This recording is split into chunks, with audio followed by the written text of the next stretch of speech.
अपनी बात को और आगे बढ़ाते हुए जो मैंने सीखा अपने गुरुजी से, योग गुरुजी से, वही करके बताता हूँ। असल बात मैंने जब सीखा था तो ये क्रिया शाम को की थी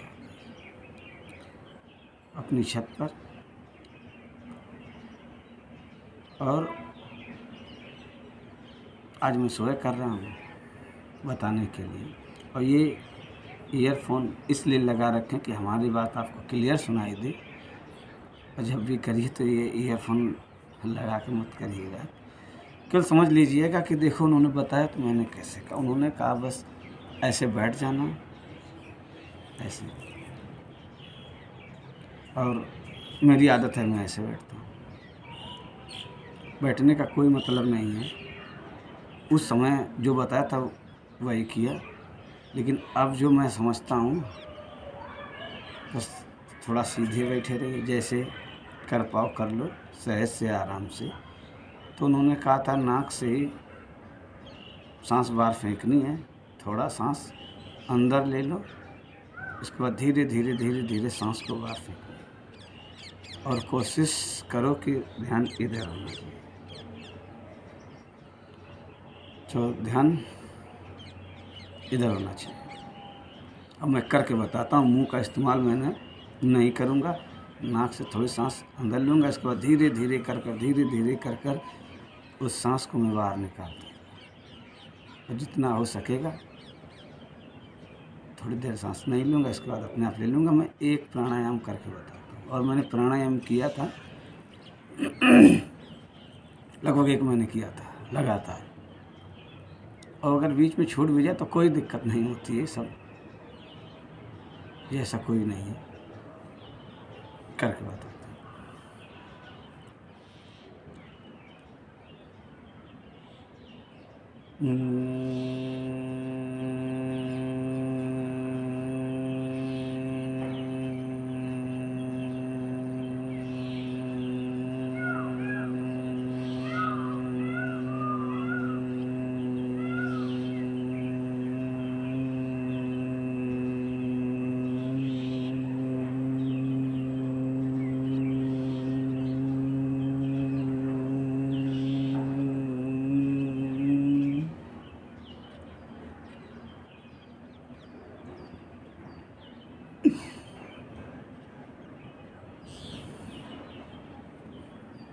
एक प्राणायाम ऐसे ही मुझे कहा था कि 10-11 कर लेना है, अधिक ना करना। फिर मैंने अधिक भी नहीं किया, एक हो गया। फिर से समझ लीजिए कि सांस थोड़ा नाक से अंदर लेनी, फिर धीरे धीरे उस सांस को बाहर निकालनी ध्वनि के माध्यम से। जब ध्वनि लगाते हैं ना तो सांस धीरे धीरे आती है और हमारा ध्यान सांस पे ही चला जाता है। यहाँ करिए, कोई बात नहीं, ध्यान करिए। कोई विचार आए उससे कोई मतलब नहीं।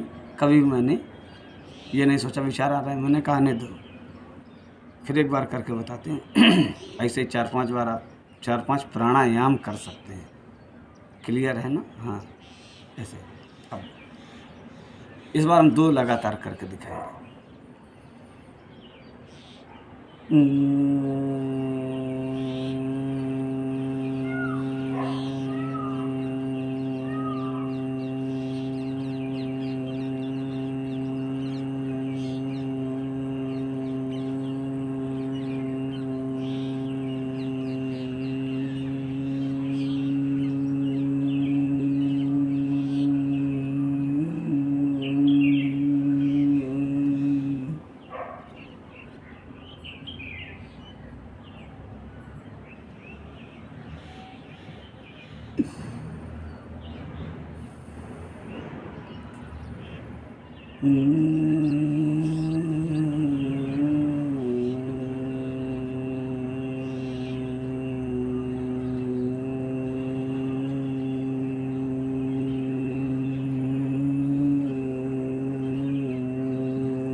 ऐसे आप कर सकते हैं।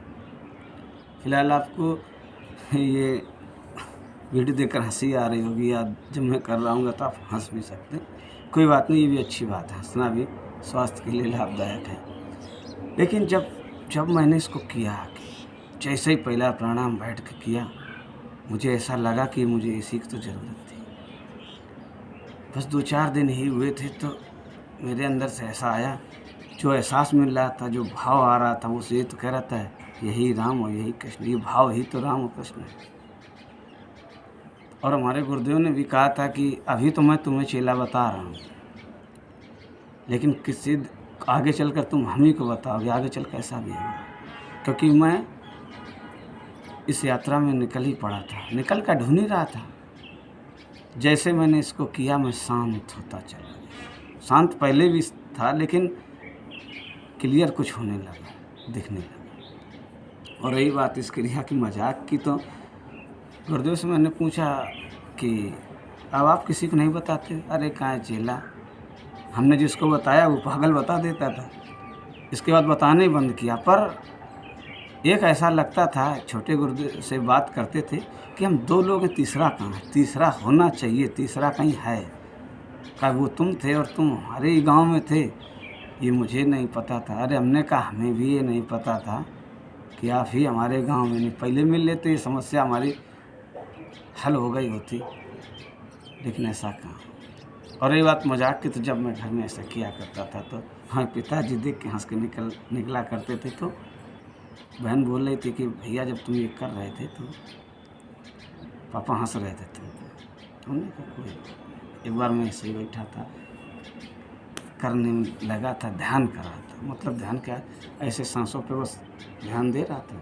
लेकिन मैं अक्सर प्राणायाम ही करता हूँ, अभी करता हूँ। प्राणायाम की आदत ही है, क्योंकि प्राणायाम करने से अपने आप ध्यान लग जाता है। कोई कहेगा नहीं लगता है तो फिर तुम आप ऐसे बैठे रहो, मेरे विचार आते रहेंगे। लेकिन प्राणायाम में ये है कि जब आप करोगे तो धीरे धीरे ध्यान आना चालू हो जाएगा। ध्यान करना, ध्यान देना, दोनों एक ही बातें होती हैं। नहीं कहते हैं किसी को ध्यान से कोई काम करो, वो ध्यान ही है।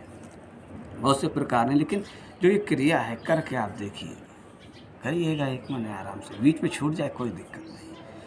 और नहाने धोने का भी यहाँ कोई मतलब नहीं है, क्योंकि मैंने गुरुदेव से पूछ लिया था कि गुरुदेव नहाने का फिर क्या फ़र्क पड़ता है, शुद्धता अशुद्धता?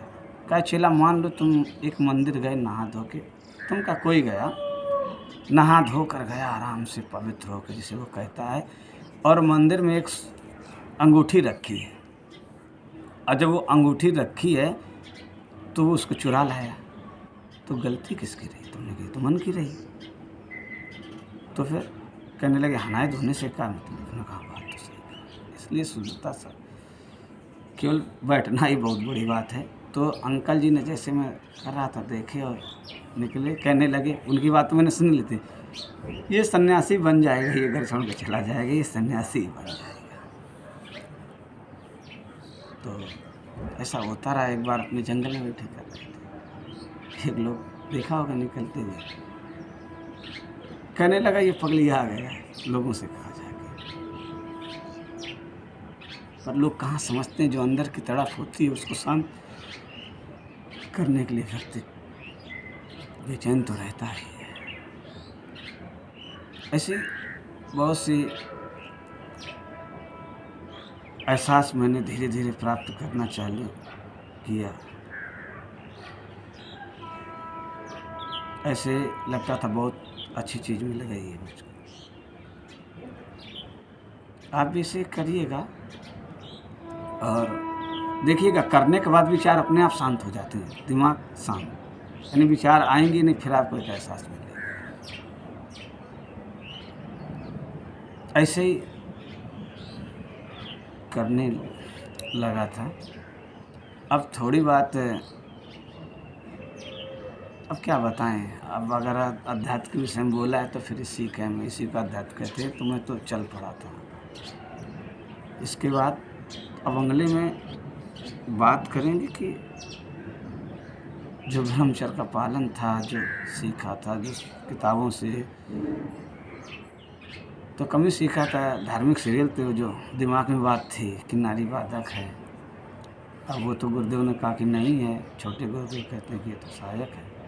अब हमारे पास समस्या थी कि अब क्या किया जाए। तो अगले वीडियो में बात करेंगे इसके लिए, क्योंकि आज केवल ये प्राणायाम ही बताया है, आप करके देख लीजिएगा। और ये ईयरफोन केवल आवाज़ क्लियर आए इसलिए, क्योंकि बाहर की आवाज़ देखते हैं अब आती है इसमें कि नहीं आती है। फिलहाल एक प्राणायाम और कर देते हैं, थोड़ा सा अच्छा लगता ही है।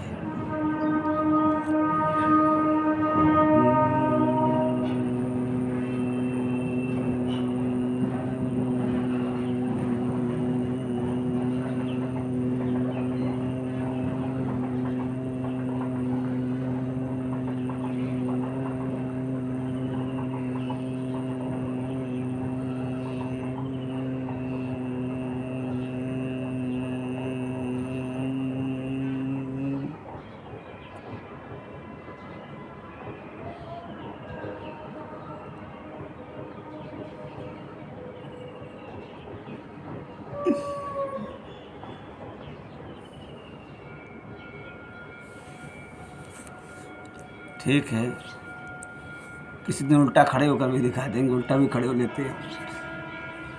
फिर मिलते हैं अगले वीडियो में। आपने देखा इसके लिए धन्यवाद, ख्याल रखिए। हाँ, एक बात चलते चलते बता देता हूँ कि इन गुरुदेव से मिलने से पहले मैं जब अपने फौजी भैया से बात करता था, उनसे कहते बेटा ये लाला बउआ तुम शरीर पर ध्यान देते। हम कहते अरे मोह माया है, इसे मिट्टी में मिलना है। लेकिन जब इनसे मिले इन्होंने कहा ये शरीर ही महत्वपूर्ण है, इसलिए इसका ध्यान जरूर रखो। तो तब से मैं शरीर का ध्यान रखना चालू कर दिए थे भैया। वैसे ध्यान रखता था लेकिन थोड़ा तो लापरवाह था, पर इनसे मिलने के बाद लापरवाह नहीं रहा। मैं सबको ये सलाह देता हूँ कि भैया पहले सब निरोगी खाया, क्योंकि फौजी भैया ने बता रखा था। एक और फौजी भैया की बात बता दें, उन्होंने कहानी बताई थी कि एक लड़के ने अपना हाथ दिखाया किसी महात्मा को। उन्होंने कहा अरे यार तुम्हारे पास इस चीज़ की तो रेखा ही नहीं है। वो कहा गुरुजी कहाँ होती रेखा? तो उन्होंने कहा यहाँ से ऐसे। तो उसने कंकड़ उठाया और बना लिया। कहा अब देखो अब हो गई रेखा। तो वो बात हमें याद थी, क्योंकि वो बात का सीधा मतलब यही था, कर्म पे भरोसा। कर्म से हर चीज़ बदली जा सकती है। अब असंभव चीज़ नहीं बदली जा सकती है जो ज़बरदस्ती कर दो। ठीक है, मिलते हैं अगले वीडियो में, बहुत बड़ा हो जाएगा। धन्यवाद।